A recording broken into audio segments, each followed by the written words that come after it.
सर्वात मी नाशिकला निघालो होतो, त्र्यंबकेश्वरला निघालो होतो.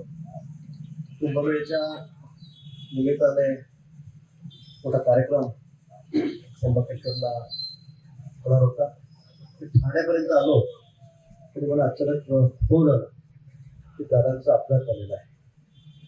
त्याला मी बोलवलो, मला वाटलं गाडीचा अपघात असेल, काही थोडं कमी जास्त असेल. लगेच गाडी वळवली. त्यामुळे अपघात गंभीर आहे. गाडी वळवली आणि लगेच एकाच मिनिटात 30 सेकंदात तुला दुसरा फोन आला मला पीएसचा मला की अपघात झालेला आहे, तो विमानाचा आहे आणि खूप गंभीर आहे. सर विमानात जात झालं. मी डीजींना फोन लावला, बारामती SP प्रधानी फोन लावला, त्यांनी कन्फर्म केलं खूप मोठा अपघात झाला. विमान पुढं क्रॅश झालं आणि 6 वेळ गेले वाटला त्यातून दुसरी बातमी झाली आणि नंतर ते 5 दुसरी गाडी होईल. डायरेक्ट शिवसेनेच्या घरी गेलो. शिवसेनेचे त्यातमध्ये हातून बसले होते, त्याच्याशी मी बोललो, असं बोललो सगळं. तर म्हणजे विश्वासच बसणं सुरुवात केली. किती वेळ पण तुम्हाला असं वाटायचं की आता म्हणजे झोपून उठल्याकडे सकाळी 8 वाजता निघालो तुम्ही, 8:30 की वेळ असं निघालो. आणि मला वाटतं कुठेतरी झोपून उठवेल आणि आपलं स्वप्न एक खोटं असेल असंच मला वाटत होतं. पण दुर्दैवाने काळाने घाला घातला तरी निघून गेली. दादाच्या बाबतीत अनेक गोष्टी मला सांगता येतील. मला पत्रकारांच्या तुमच्या काही आठवणी, तुमच्या काय अनेक आहे. 35 वर्ष झाले दादाचा माझा सहवास. आता सहवासाला 35 वर्ष पूर्ण झाले. दादा मला एकटं माझी होती. 90 पासून जे होते पासून सतत 7 महिन्याकडे निघून गेलो.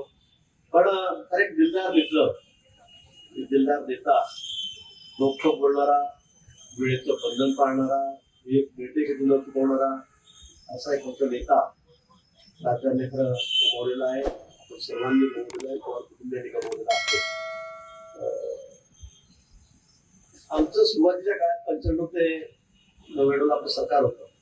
नंतर 2000 नंतर सरकार पुन्हा बदललं आणि त्यात आपल्या सगळ्या संजय गांधी योजना ज्या आहेत त्या योजनेचा अध्यक्ष म्हणून त्याला कधी आमदार दिलेलं होतं. आमदार बघतील सरकार बदललं आणि दादाने निर्णय केला नाही ते पालकमंत्री बघतील. ते पालकमंत्री आपले होते, काँग्रेस राष्ट्रवादीचे. सरकार बदललेलं होतं आणि मग आमचं खूपच बात झालं. मग आमदाराचा अधिकार आहे, त्याला अध्यक्षता समितीचे आमदार असायचे. त्याच्यावर खूप वाद झाला. विधानसभा सुरू झाली त्याच्यात तो निर्णय घेतला आणि मग आम्ही फार एकदमच पेटलो की असं चालणार नाही, आमदाराला काही अधिकार आहेत की नाही. आणि म्हणून मग खूप खडाजंगी झाली. सभागृह 3 वेळा रद्द झालं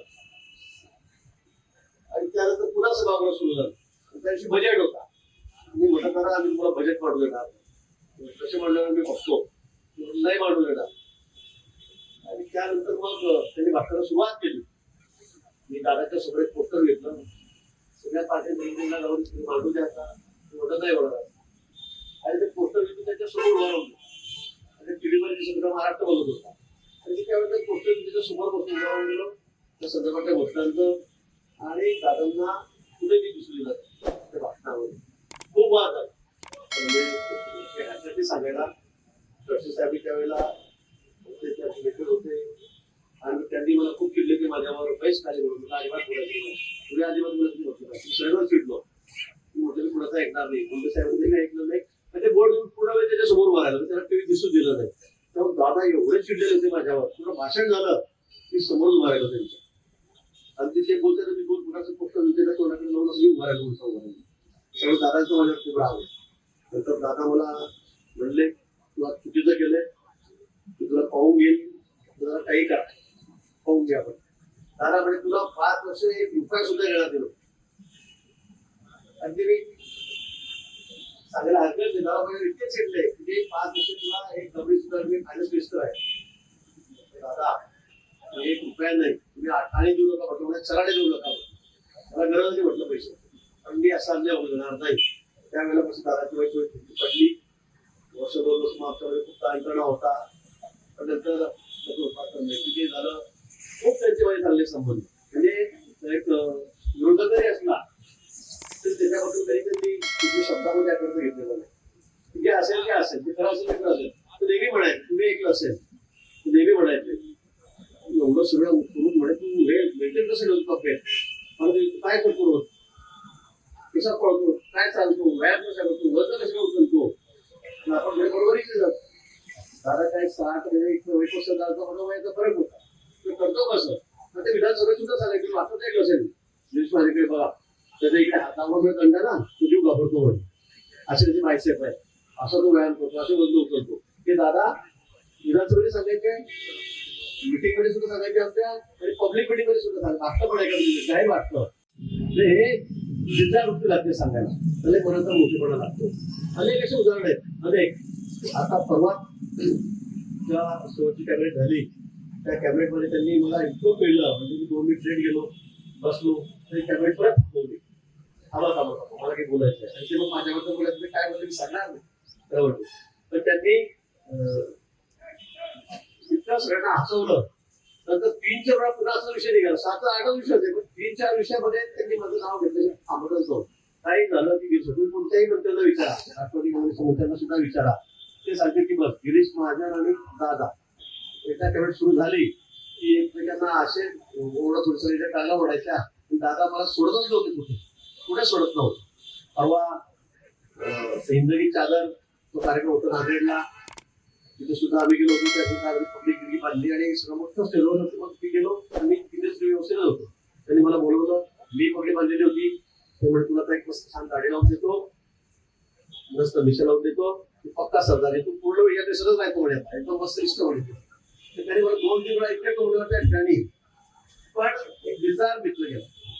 त्यांना असं कुठे त्यांच्या मनात होतं की हा कुठल्या पक्षाचा का, हा असा का, तू कसा. मला नेहमी म्हणायचे तू 7 वेळा निवडला कसं काय येतो, मला भौगोलिक परिस्थिती माहिती, सामाजिक परिस्थिती माहिती, तू करतो काय.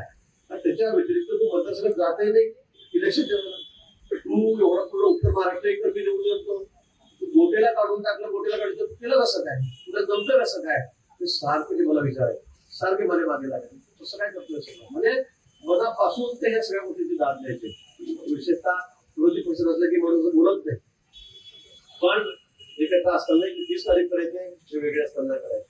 पण एक दिलदार मित्र 100 आठवणी समजायचे मला दादांचा. 100 आठवणी ते काय काय मला भरतोय काय काय ते टीव्हीवर पण आले सगळ्या गोष्टी उल्लेख करणार नाही. खूप मजा घ्यायची माझी. मला पंकजा मुंडे धनंजय सारखे काका काका काका करायचे मुद्दाम मला सगळे चिडवायचे. दादा मला काका म्हणायला लागले, हो काका मग तो दादा तुम्ही कसं काका म्हणतो. खूप गोष्टी आहेत अशा.